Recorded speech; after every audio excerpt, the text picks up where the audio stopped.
uyo niguo mai wahanikire mwena wa Old Kijabe mai mahiu. Na tukasema kwa vile the area yenye vile tu mheshimiwa MCA amesema, and by the way let me also recognize you in a very special way, our MCA Kamau. You have been there since day one. Now as you said, a lot of people are actually your neighbors. Now you have never not been there for them. So when I look at you, I see what a leader is really supposed to be, and you have been there for your people. So thank you. Mothe munini wa mutongoria wa bururi Rigathi Gachagua na Governor Susan Kihika nimanyitanĩire na aikari a mai mahiu igongona-inĩ rĩa kũririkana arĩa makuire. Igongona rĩrĩ rĩtabanĩirio kĩharo-inĩ kĩnene kĩa Mogas. Rigathi nĩacakaĩte na famĩlĩ ici handũ-inĩ ha mũtongoria wa bũrũri.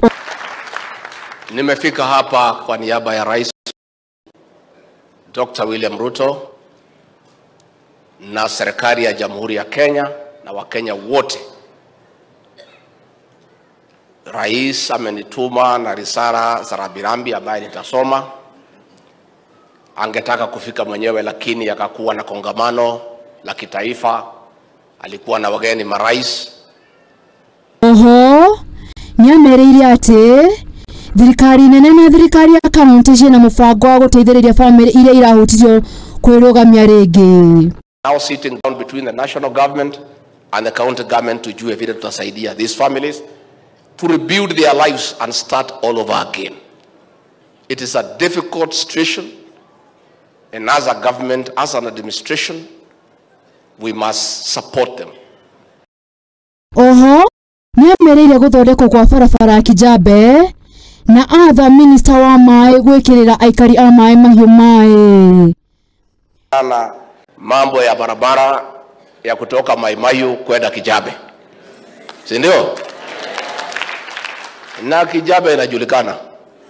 Kijabe ile hospitali ikiwa ni mambo ya mguu imevunjika pale, macho pale, kila kitu pale. So tumekubaliana na waziri wa barabara Bwana Kipchumba Murkomen. We may not be able to put tarmac now, but we are going to grade and apply good gravel to the right standard so that people can be able to use that road going forward. Mambo ya maji, it is a tragedy ya kwamba watu wetu wa Mai Mahiu wamekufa kwa maji katika area hakuna maji ya kukunywa, si ndio? Yeah, it's a tragedy. So waziri Jero, hata Yesu alianza Jerusalem ndio aende Judea. You come from Nakuru. Sasa gemi chiuma nako ewega mugikuya yako gaya nageria ke sasa we Ngiribotera Muthingi TV njitagwo Wangui wa Muriuki.